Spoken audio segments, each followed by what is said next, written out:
Hello and welcome to this ICRC online talk. I'm Manu Linares from UPC Barcelona. And I'll tell you about compact binary millisecond pulsars and the positron.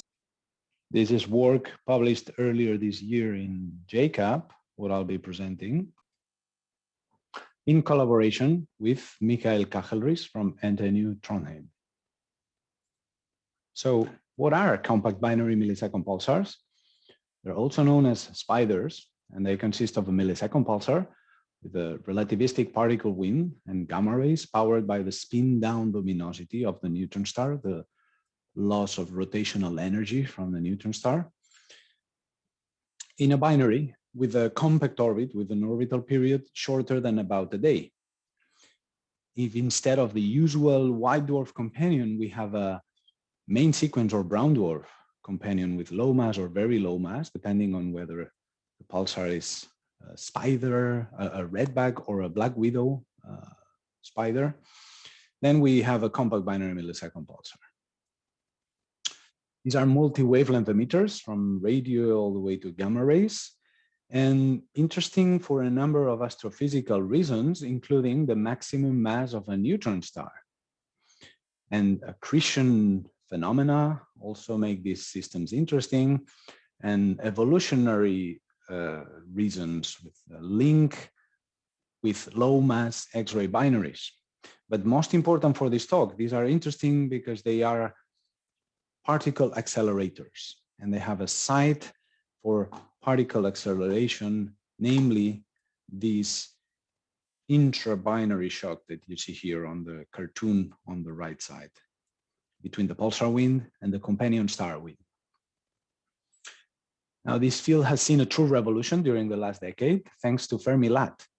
We have discovered many new spiders while searching Fermi-Lat unidentified sources, and these searches have happened mostly far from the galactic plane to avoid contamination and foreground, background gamma ray emission in the galactic plane.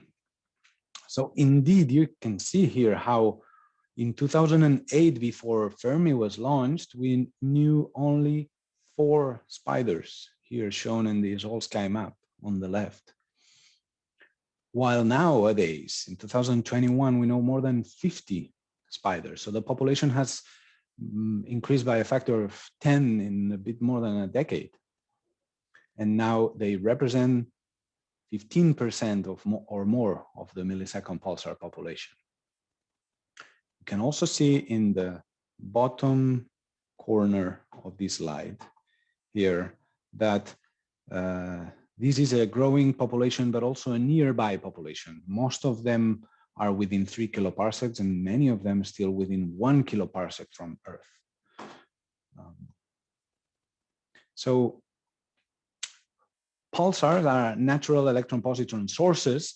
So the question of whether they can explain the positron excess seems first by Pamela and also by AMS too, and which you have shown, you have in the panel on the left. So the question of whether the pulsars can explain this positron excess is not new. And the answer depends on the type of pulsar. So for young and nearby pulsars, it seems that they cannot account for more than 15–20% of the positron flux seen on Earth. Bow shock pulsar wind nebulae might be able to explain this, but if they are very efficient at converting spin-down luminosity into pairs, and by very efficient, I mean 30 to 50%, which I think is a big if. Normal millisecond pulsars, on the other hand, not spiders, but the usual type of millisecond pulsars, they cannot explain this excess because their positron spectra cuts off quite severely at energies of 1 TeV or below that. So the question that we wanted to answer in this work is, what is the contribution from spiders, from this new growing nearby population of pulsars, to the positron excess? In order to answer this, the first thing we did is to characterize the galactic population of spiders. And here on the left, you see the locations of the currently known updated sample of pulsars, of spiders. On the right-hand plot, you have the distribution of galactic height above the galactic disk in kiloparsecs. And after correcting for this bias that I mentioned against finding spiders close to the plane, we measure for the first time the scale height of spiders, and we find value of 0.4 plus minus 0.1 kiloparsecs, consistent with their relatives, low mass X-ray binaries and normal millisecond pulsars. I'm sorry, arachnophobia in the audience, but this means that we predict about 20 to 50 hidden spiders near the plane, and moreover, between 2 and 3 of those are hidden nearby, so within 1 kiloparsec from Earth and with very low galactic latitudes. So using this simple double exponential model that you see here on the bottom of the slide, we predict a total population in the galaxy between 2 and 7,000 spiders. So we add 5,000 additional spiders to account for this intrinsic total population and to predict the total positron flux from them. Now, the production of electron-positron pairs in this pulsar factory and the subsequent acceleration occurs in 3 steps. So primary charges are extracted very close to the neutron star surface, and they initiate pair cascades inside the magnetosphere, which create secondary pairs.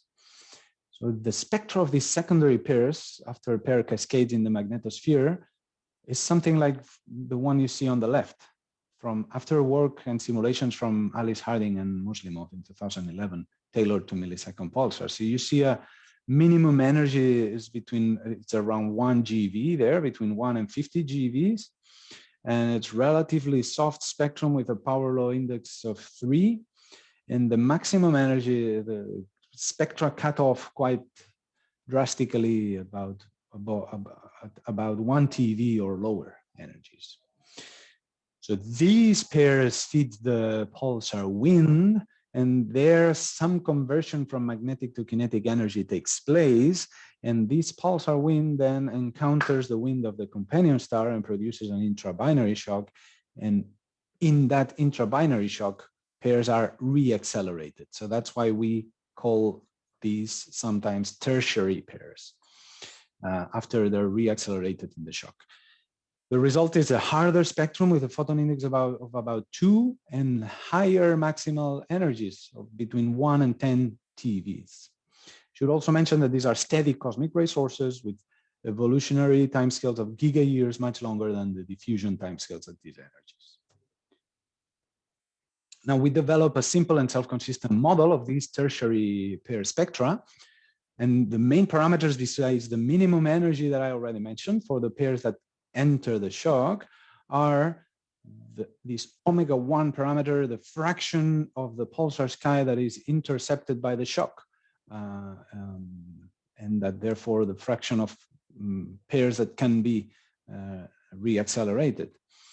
Then there is also irradiation-driven wind of the companion that we build into this model, so that a fraction FW of the intercepted pulsar wind by the companion then is used to launch a thermal wind from the companion star. And this is this FW parameter that you have here. And finally, the sigma parameter reflects and encodes this uncertainty in the conversion from magnetic to kinetic energy, and therefore it quantifies the kinetic energy available at the shock for reacceleration. Now, there's many more gory details in the model, and feel free to ask me during the discussion session or before or after in private, as you prefer. But the summary here is that we assume Fermi first order acceleration in a strong non-relativistic shock. And that's what gives rise to this power law index -2.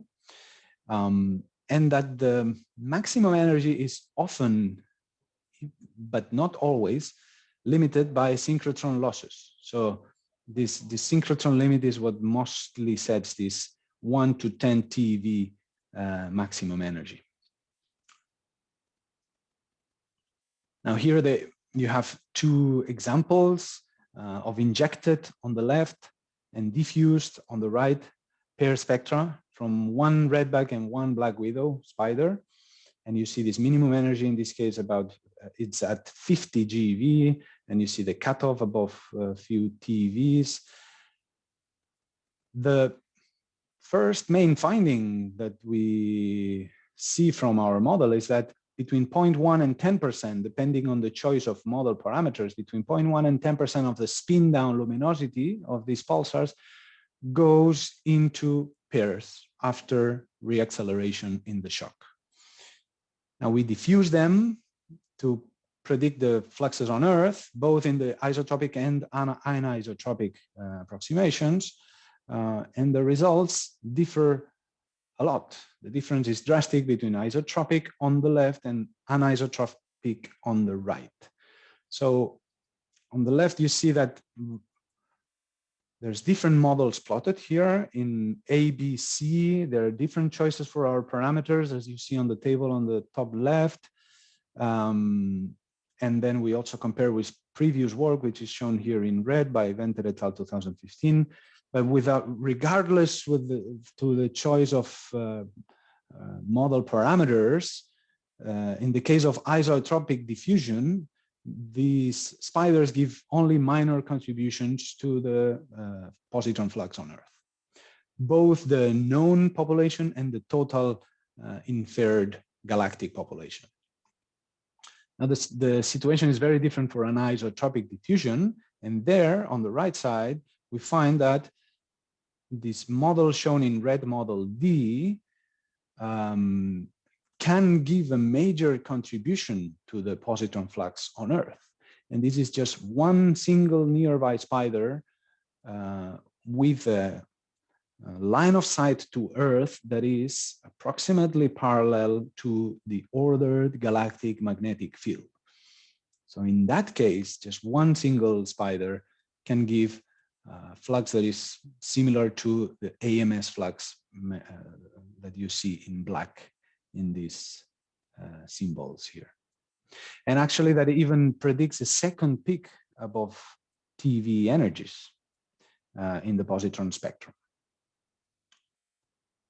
We also checked the combined electron and positron flux from this best case scenario model, and we see that it agrees with current measurements, basically. So this is what this plot here shows.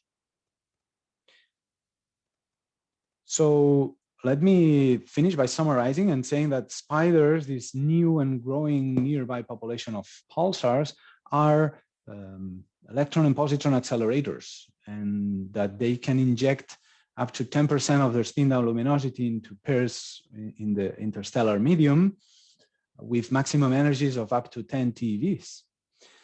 Now, I've mentioned that the current population is unlikely to be a major positron flux contributor, but that one single nearby, one of these nearby hidden spiders that we might discover in the future, that could be a major positron contributor. And for more details, you have here the paper and check it out or ask me during the discussion. And let me also bring this ad app we're hiring. And if you want to join our ERC team in Trondheim, please see the job board at the ICRC or this link over here for details about these 3 positions that are currently open.